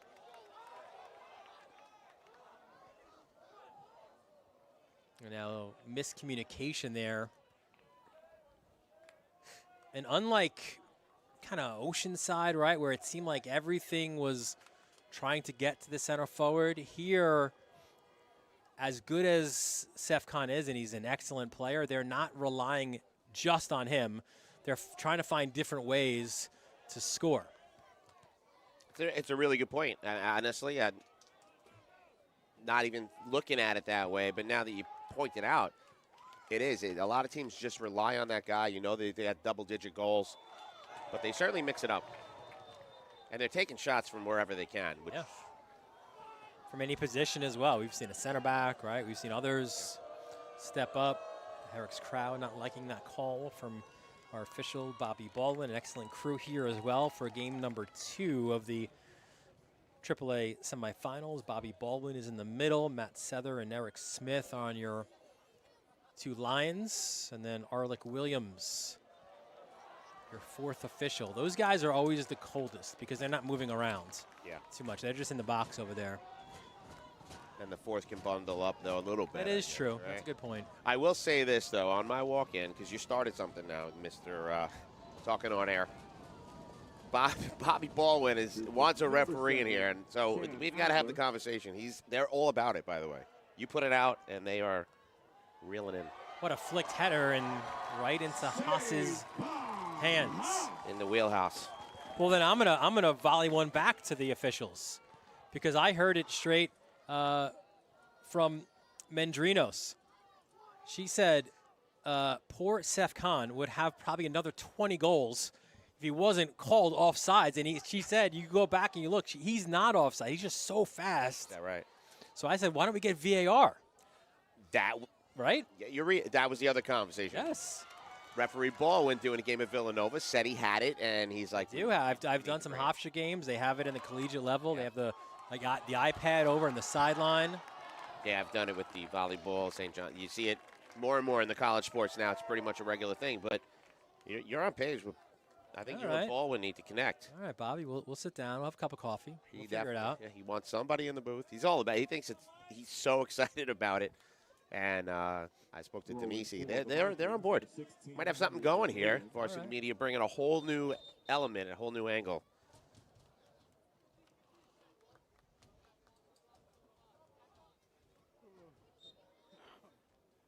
Throw in here for Port.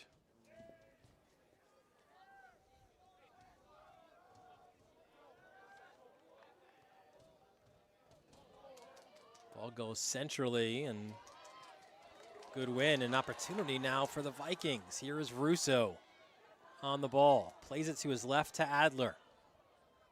Return pass, good interception. Russo dispossessed.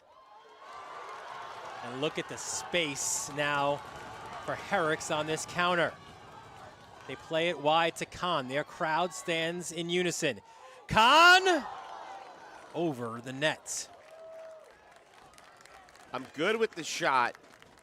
Bryce Lago was running up the right side. He would have had a great – the cross could have got through. He was in a good spot. Obviously, Khan's going to take the shot, but I really like the run that Lago made out of the back on that attack. Goal before the Vikings. I'm going to see it again.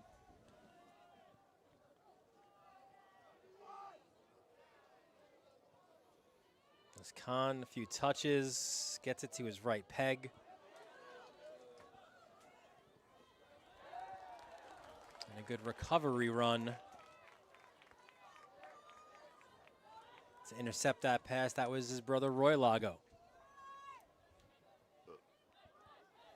Roy Lago, just a sophomore. And here come the Highlanders again. They play it to the far side.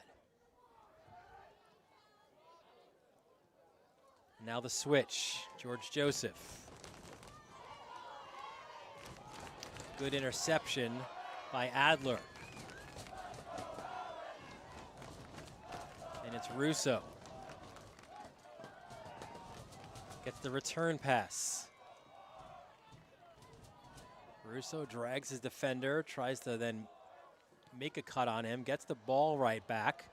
Can he get a corner? He does hold it up at the end line, but now he's got to defend. Ooh, that's a dangerous pass back into the box. Ball's loose.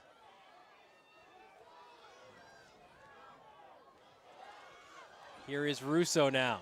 The cross, and it is a corner. Nice defensive play by Austin Lee. He's just everywhere. He like jumped out of the frame into there, and wow.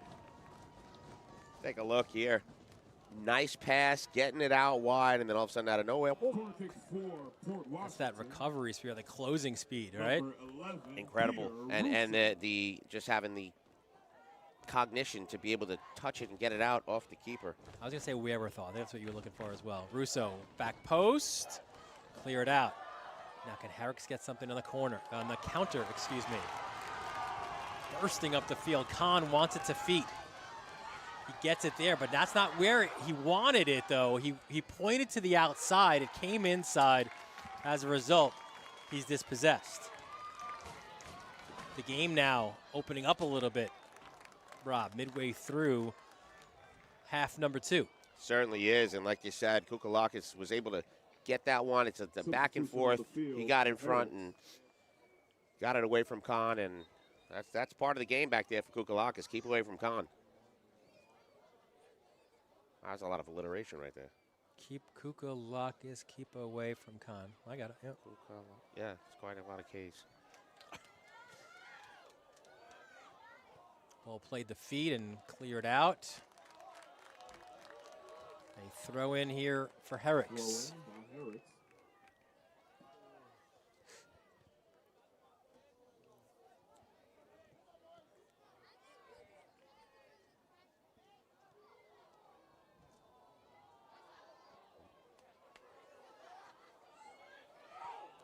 Shot from the edge of the 18, saved by Adler. Clean save by Ahern, excuse me. Yep, they are taking those shots on net. That one on frame. Ahern knocks it down. And we are got 19 and a half left in this second half. The Vikings and the Highlanders. I love it. I love their name, by the way, the Highlanders. Sure. No, I'm all about it. Has nothing to do with my Scottish descent, maybe a little, but the Highlanders and the Vikings. It just sounds like it should be a war on a green mountain. Yeah, like Mel Gibson running out. That's Braveheart, yeah, freedom. We approach the 19th Great movie, by the way. In this second half. And it holds up. I don't know if you've seen it in a while. For a 3-hour flick, that movie holds up.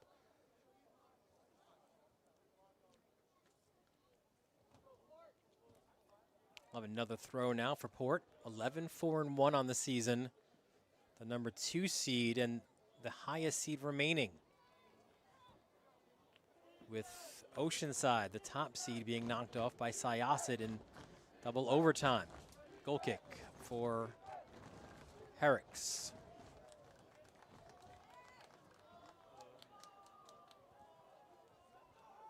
Haas was the story of the first half. Highlanders.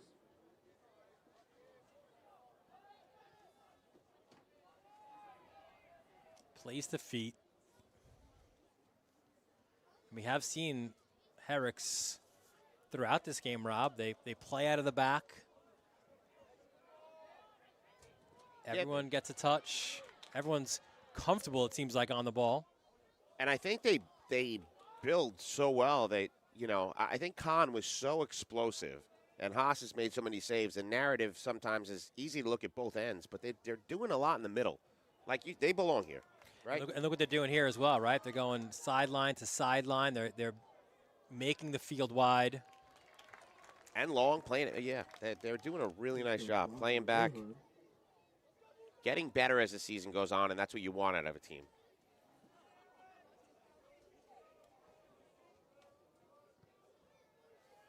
Ahern out to midfield. Clever flick by Adler. Jason Vorfy, saw them in the midfield, number 17, was the difference maker in that regular season game. In a lot of games, number 11 in white is a difference maker, Seth Khan.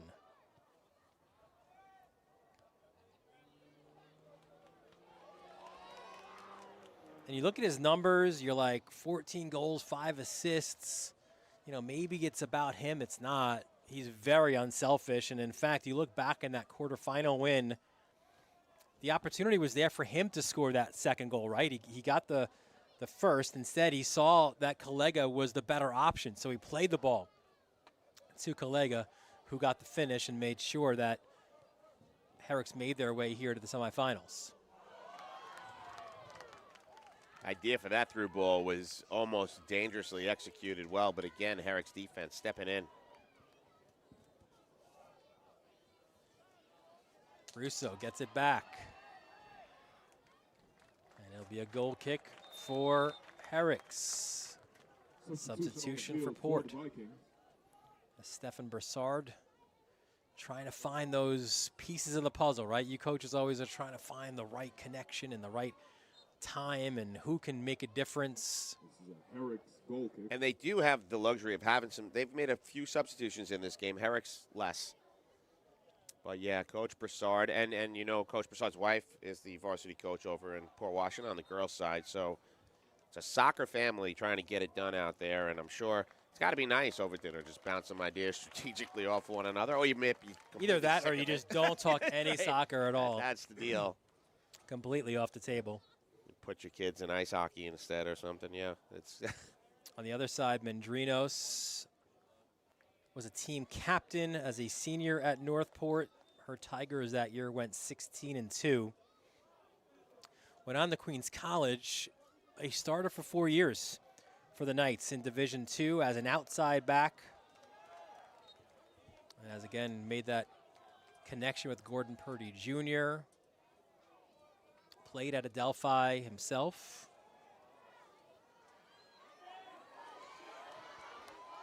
Ball put back in, headed, second opportunity there.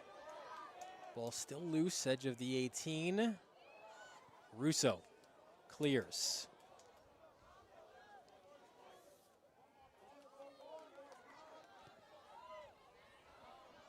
That was an angled ball. And there's your guy again, Austin Lee. I know you love his game, so confident on the ball. He certainly is, and aggressive, and he's doing everything right back there, instinctually. Profeta plays to the far sideline. This one's served in and loose. Kick back out. High ball in. Oh, look out, it's gonna bounce. Goal line clearance. Ahern misread it, but he's got a defender in Prada, I think it was, right, to maybe buy dinner tonight. Oh, boy, yeah, you are certainly buying something. We'll get another look here. That one, again, takes one of those, you know, just look up in the lights and bounces, and then a beautiful clear there. And it was J.P. Prada. Tally a save for him. That's a moment. That is a huge moment in this game, and they couldn't take advantage of a mistake. But the second time that you saw a ball go up like that, and I'm not saying it is the lights, but confusing the keepers. Well, unlike our first matchup where Syosset was used to the situation here, both of these teams haven't been here. And in fact, I think the last time Port made it to the semifinals in 2023, I think that game was at Mitchell Athletic Complex. Yeah. Left-footed shot, and there is Ahern. And what you like there from Ahern, and it's that mentality every player has to have, but especially keepers, that next play. Yep. Make the next save. Also, you saw the minute that ball was cleared out by Prada, he owned it. He kind of looked at him and was like patted him on the back and shook his head. So the goalie gets saved by his defender. And Kahn cleared out by Prada. No foul, good tackle. Throw in for Herricks. You see it on the bottom left of your screen. And you'll also see no complaint by Kahn. The ball clipped in. You're starting to sense, I think, maybe Herricks seeing something there, right? In those balls in the in-between areas. Not right at Ahern, but a little bit off from his line, kind of between the penalty spot, which is 12 yards out, and the edge of the 6. Yeah, they certainly are playing in that zone, try to make him a little uncomfortable there. Antonio Capobianco plays it out wide to Russo. Russo's found himself on the ball, but Rob hasn't found himself necessarily in dangerous scoring opportunities. Yeah, I'll agree. He looked like he had a few good runs in the first half that could have been dangerous, but in the second half, just having a little trouble trying to find those spots. There's another substitution here for Port. We're just looking to the side here. We talking about jerseys and Cole McGuire, right? You wanted to get some. There's a lot of Coe jerseys here. There are. Eddie Coe jerseys on our right. Coe fan club coming out. Here's Russo. We just said Russo over the net. Oh, boy, optical illusions right there as it hit the back. We'll get another look. Watch again in That's super slow motion. Oh, my goodness. It looked So like you it went saw the net ripple, but actually what you saw was that netting behind. Wow. But listen, and a player with Russo's ability, that's all he needs, right? A half a chance. That was literally an optical illusion. It looked like the ball went through the crossbar. And, of course, Haas didn't budge on it because he knew. But what a shot. He's telling his boys, I had that the whole time. What's the matter? But banging into the box. Oh, slide tackle. A good one as well. Second ball won by Port, and there is Haas. Now, you talked about some dangerous slide tackles. That was a clinical one. That was absolutely perfect in a dangerous spot. Here comes Khan. Races into the box. Khan! Khan!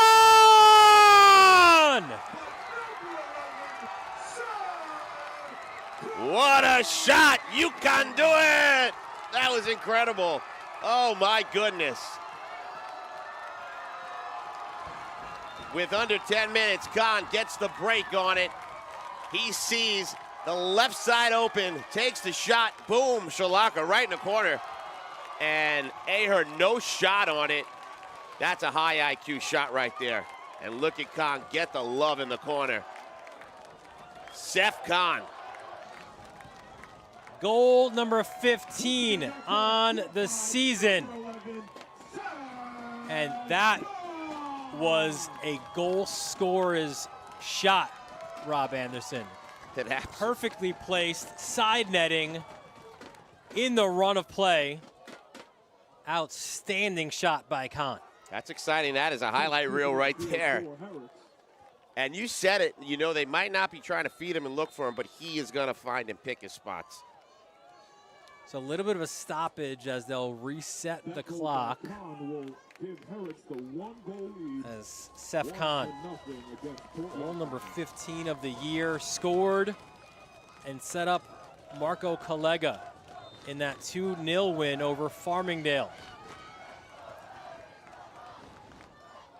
Port looking to equalize. And you know what? From what we've seen from Herricks, they're not going to sit back and defend. Like they're like super fun soccer. Right? They don't like there are tactics, but it's like, you know, they call it the beautiful game for a reason. They're playing the beautiful game, right? They certainly are. There's absolutely no stopping you. Right. We're not going to. The question is now, how does Port Washington respond? Are they going to change what they're doing? Push up numbers.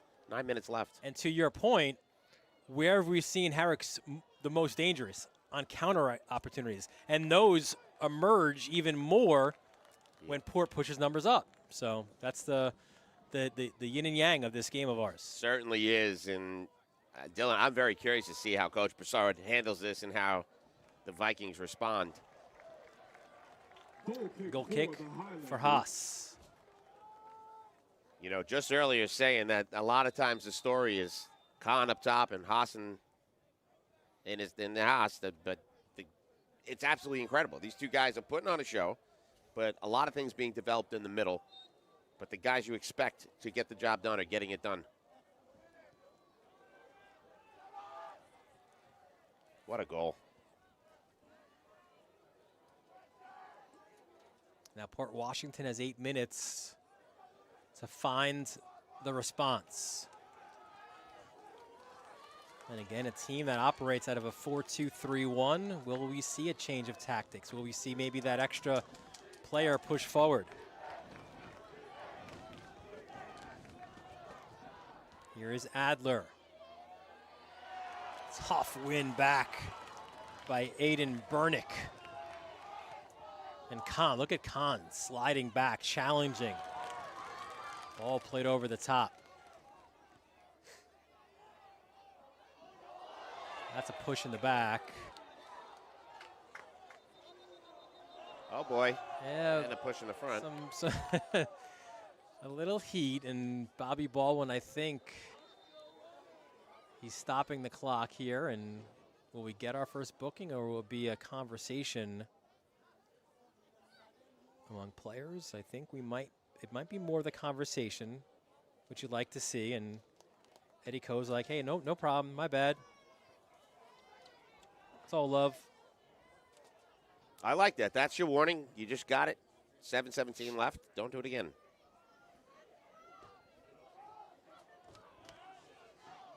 We're very complimentary, but again, game one, game two, consistent officiating throughout the entire thing. No one can complain. I didn't get this call. I didn't get that call. I mean, to be fair, when you get to this level, you know, the cream rises to the top kind of thing, and you expect the best of the best.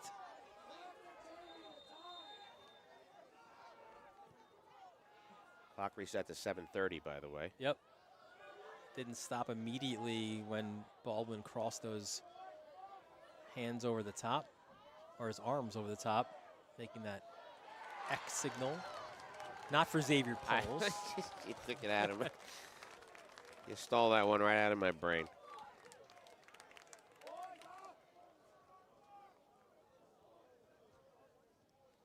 So now for Port again, we're not trying to hammer this over the head, but it is worth repeating.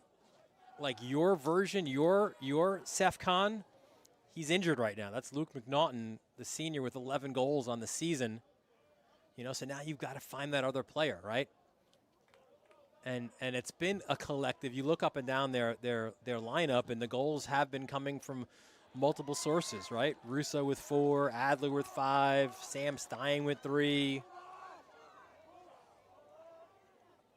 And all those don't add up to 11, but they Sure. do have options for sure.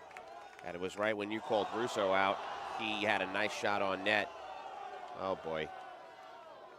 It was a hard slide tackle, and I don't think there was a card initially issued, but we'll have a stoppage, I believe, just with what it appears to be an injured player along that far sideline. Clock stops with 6:07. We take another look.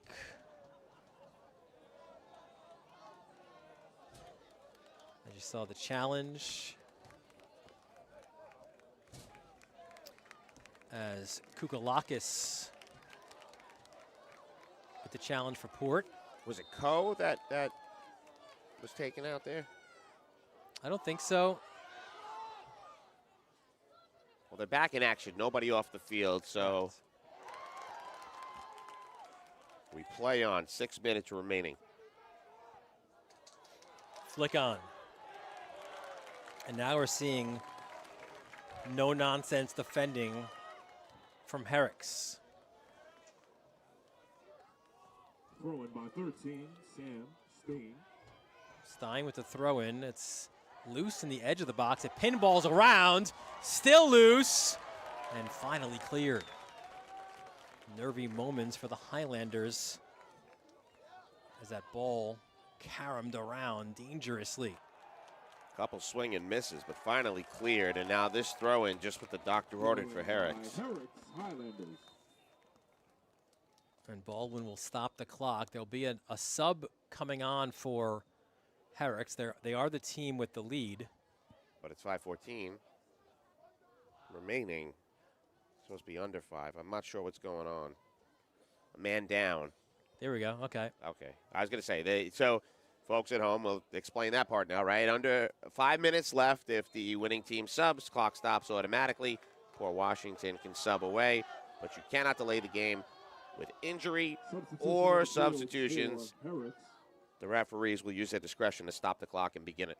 5 minutes and 14 seconds left in this second half. And again, one of the most welcome, two of the most welcome rules, I think, in our sport, especially at the high school level, keep the game going. Well, since we have so many people who are listening in and influential people, my only request, I don't even know if it's possible, is can we make a little bit more time between games, like from the quarterfinal to the semifinal? Days? Yes. That play is going to have to go to the state level. Fair. You know, make it a little easier on the broadcasters to breathe and get some phone calls in. Exactly. And we'll stop the clock again now. And for the coaches, too, to be honest with you. I mean, you're prepping these practices, you're working all these hours, and you got to try to work things out. Sorry, Rob. In a lot of ways, though, it does kind of mimic the regular season, which, you know, is so, in a lot of ways, so short. Yeah. So condensed because you've got so many games. It doesn't allow you guys, the head coaches, many opportunities to really have a practice. It's kind of like regen, quick session, next game. Film. Yeah. It's during the season. It is. Some of the practices are shorter and whatnot. I feel like in the postseason, while you're practicing more set pieces and technical things and looking at film. And hitting the trainer's room with so many of your guys, right? Absolutely, man. Maybe a chance to ice it. And there's the ball. First touch. Shot over the bar. Shot no good. And that was really just an unsettled touch by Aiden Burnick. But if you look, that's how the second goal happened against Farmingdale. I think that was Cohen who played it across. Burnick was the better option. And again, it speaks to his unselfish nature as such a terrific, potent goal scorer. Yeah, that was certainly the look, and a good look. Burnick just that first touch got it bouncing and then kicked it on the high part of the bounce. And Capobianco clips it. Dangerous ball. Haas was off his line. Shot just wide. Shot no good.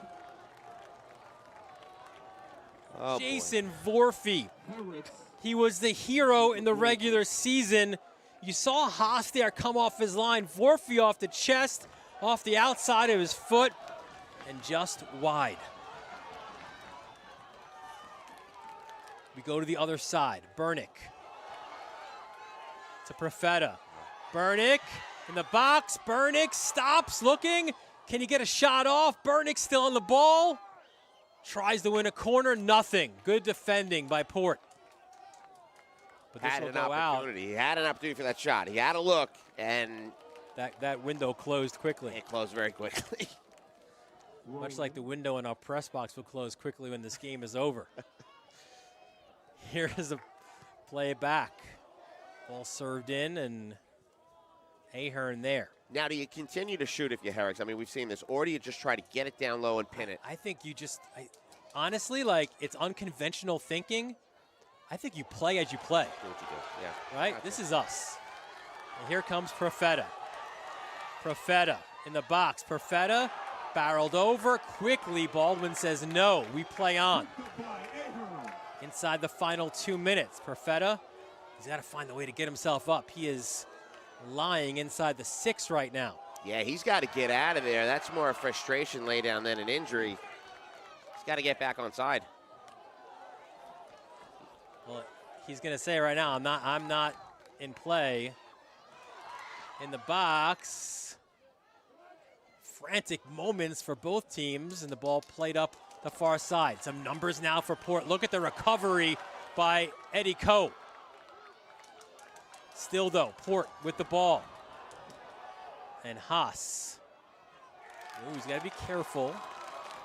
Right at the edge of that box. As he boots one downfield. Man, my anxiety levels are going up. This game is just becoming like Cirque du Soleil over here. Final minute of the second half. And look at this. Herricks, can they ice this game? Second chance. Oh, what a goal line save. That was Kahn looking for his second, a sliding clearance, a hard challenge in the midfield. Free kick for Port. Clock is running, 31 seconds left. Oh boy, and that's going to stop the clock. So Kahn interrupted the play. Why? So this time, as you said, the clock will stop, 29 seconds. He's got to come off. Just stopping the clock. Here's the ball clipped in. Headed away.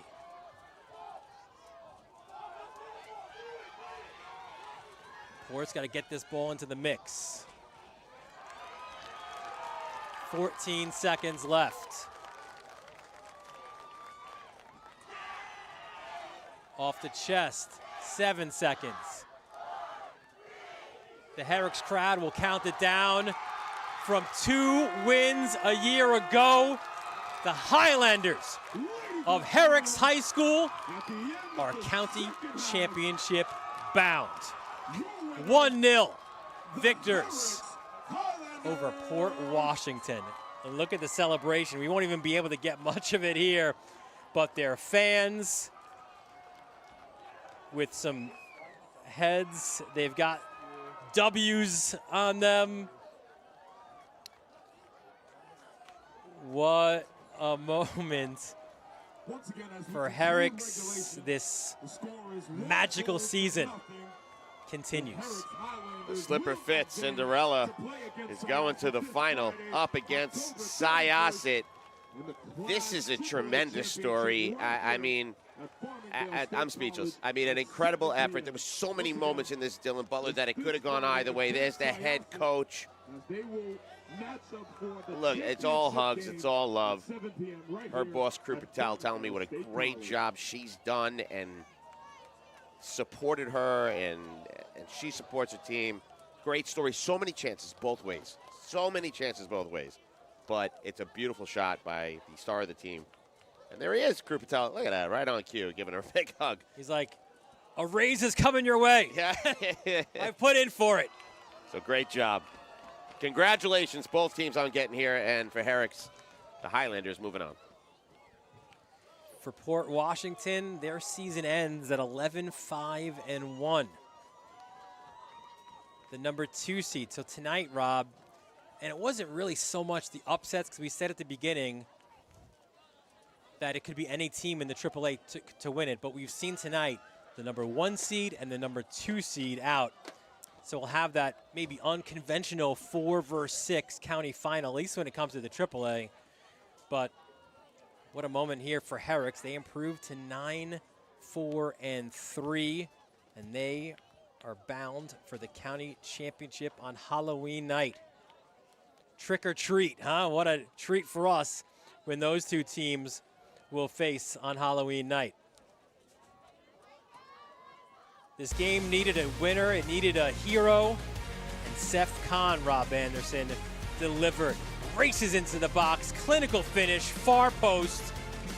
What a goal and what a moment for the Highlanders. And you can see what it means to Seth Kahn as Herricks rides this magical journey on to the county final against Syosset. For our entire Varsity Media crew, our executive producer, Ben Turchin, for our technical director, Chris Sweeney, for AJ Nieves and Peyton Brophy, bringing you all those great moving images from our broadcast partner, Rob Anderson, Dylan Butler, thanking you for joining us from Farmingdale State College. We'll see you tomorrow right here on the Varsity Media Sports